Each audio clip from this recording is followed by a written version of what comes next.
ಹಣಕಾಸು ಸಚಿವೆ ನಿರ್ಮಲಾ ಸೀತಾರಾಮನ್ ಅವರು ಫೆಬ್ರವರಿ 1ರಂದು ಬಜೆಟ್ ಮಂಡಿಸಲಿದ್ದು, ಡಿಸೆಂಬರ್ 3ನೇ ವಾರ ಹಂಪಿಯಲ್ಲೇ 2 ದಿನ ತಂಗಿ ಬಜೆಟ್ ತಯಾರಿ ಸಭೆ ನಡೆಸಿದರು.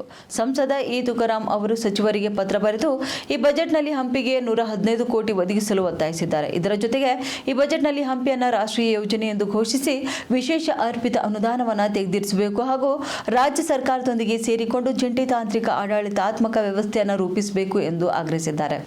ದೇಶದ ಅತ್ಯಂತ ದೊಡ್ಡ ಪುರಾತತ್ವ ಸ್ಥಳವಾಗಿರುವ ಹಂಪಿಯ ಸುಸ್ಥಿರ ಅಭಿವೃದ್ಧಿಗೆ ಈ ಹಿಂದೆ ಕೈಗೆತ್ತಿಕೊಂಡಿದ್ದಂತಹ ಯೋಜನೆಗಳು ಪೂರ್ಣಗೊಳ್ಳದೆ ನೆನಗುದಿಗೆ ಬಿದ್ದಿರುವುದನ್ನು ಉಲ್ಲೇಖಿಸಿದ್ದಾರೆ.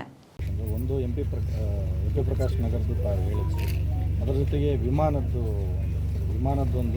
ಮತ್ತು ಸರ್ ವಿಶೇಷವಾಗಿ ಹಂಪಿ ಗೋಪುರ ಏನಿದೆ ಅಲ್ಲ, ಗೋಪುರದ ಮುಂಭಾಗದಲ್ಲಿ ಅದು ಅಂತಾರಾಷ್ಟ್ರೀಯ ಮಟ್ಟದಲ್ಲಿ ಮಾನ ಹರಾಜಾಗ್ತಾ ಇದೆ. ಸುತ್ತಮುತ್ತ ಚರಂಡಿ ನೀರೆಲ್ಲ ನಿಂತು ಎಲ್ಲ ಅದೇನು ಅರ್ಥ ಇಲ್ಲ ಸರ್ ಕೆಲಸ. ASIನವರು ಮತ್ತು ಟೂರಿಸಮ್ನವರು ಏನು ಮಾಡ್ತಾರೆ ಅಂತ ಖಂಡಿತ. ಈಗ ಇವತ್ತು ಗ್ರಾಮ ಪಂಚಾಯತ್ ಕಟ್ಟಡಕ್ಕೆ ಇವತ್ತು ಶಂಕುಸ್ಥಾಪನೆಗೆ ನಾನು ಬಂದಿದ್ದೀನಿ.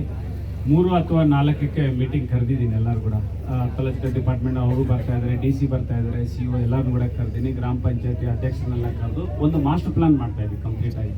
ಮೊನ್ನೆ ನಮ್ಮ ಕೇಂದ್ರ ಹಣಕಾಸು ಸಚಿವರಾಗಿರ್ತಕ್ಕಂಥ ಶ್ರೀಮತಿ ನಿರ್ಮಲಾ ಸೀತಾರಾಮನ್ ಅವರು ಕೊಟ್ಟಿದ್ದಾರೆ, ಇಲ್ಲ ತುಕಾರಾಮ್ ಅವರೇ ಬನ್ನಿ ಕುಂತ್ಕೊಂಡು ನಾವೇನೋ ಮಾಡೋಣ, ಇವತ್ತು ಹಂಪಿ ಪಕ್ಷ ಎಷ್ಟೊಂದು ಆಶೀರ್ವಾದ ಆಗಿದೆ ಅಂತಂತೇಳಿ ಅವರು ಕೂಡ ನನಗೆ ಅಪಾಯಿಂಟ್ಮೆಂಟ್ ಕೊಟ್ಟಿದ್ದಾರೆ. ಬಿಫೋರ್ ನಾನು ಹೋಗೋಕ್ಕಿಂತ ಮುಂಚೆ ನವೆಂಬರ್ 25ರಿಂದ ಡಿಸೆಂಬರ್ 21 ಮಟ್ಟ ಪಾರ್ಲಿಮೆಂಟ್ ನಡೀತಾ ಇದೆ.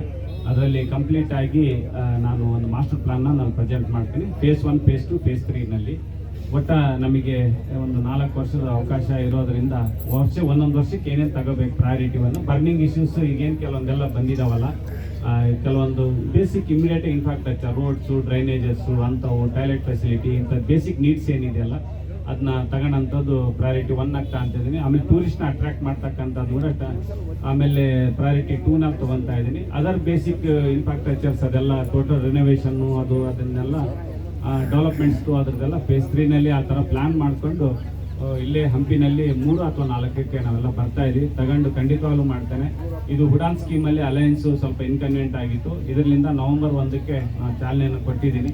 ನಾನು ಇಂಡಿಗೋ ಅಥವಾ ಸ್ಟಾರ್ ಏರ್ಲೈನ್ಸ್ ಕೇಳಿದ್ದೆ, ಸ್ಟಾರ್ ಏರ್ಲೈನ್ಸ್ನವರು ಇವತ್ತು ಮುಂದೆ ಬಂದಿದ್ದಾರೆ. ತಗೊಂಡು ಅದನ್ನೀಗ ಬೆಂಗಳೂರಿಗೆ ಮುಂಜಾನೆ ಅಲ್ಲಿಂದ 7:50ಕ್ಕೆ ಅಲ್ಲಿಂದ ಟೇಕ್ ಆಫ್ ಆಗುತ್ತೆ. ಇಲ್ಲಿಂದ 9:10ಕ್ಕೆ ಇಲ್ಲಿಂದ ಟೇಕ್ ಆಫ್ ಆಗುತ್ತೆ, ಇಲ್ಲಿಂದ ವಿದ್ಯಾನಗರದಿಂದ. ಈ ರೀತಿಯಾಗಿ ಫಸ್ಟ್ ಬೆಂಗಳೂರಿಗೆ, ಆಮೇಲೆ ಹೈದ್ರಾಬಾದ್ ಕನೆಕ್ಟ್ ಮಾಡ್ತಾ ಇದ್ದೀವಿ. ಮುಂದೆ ಕೂಡ ನಾನು ಗೋವಾ ಮತ್ತು ಮುಂಬೈಗೆ ಕನೆಕ್ಟ್ ಮಾಡೋದ್ರಿಂದ ಕಂಪ್ಲೀಟ್ ಆಗಿ ಟೂರಿಸಮ್ಗೆ ನಮಗೆಲ್ಲ ಸಹಕಾರಿ ಆಗ್ತಾ ಇದೆ.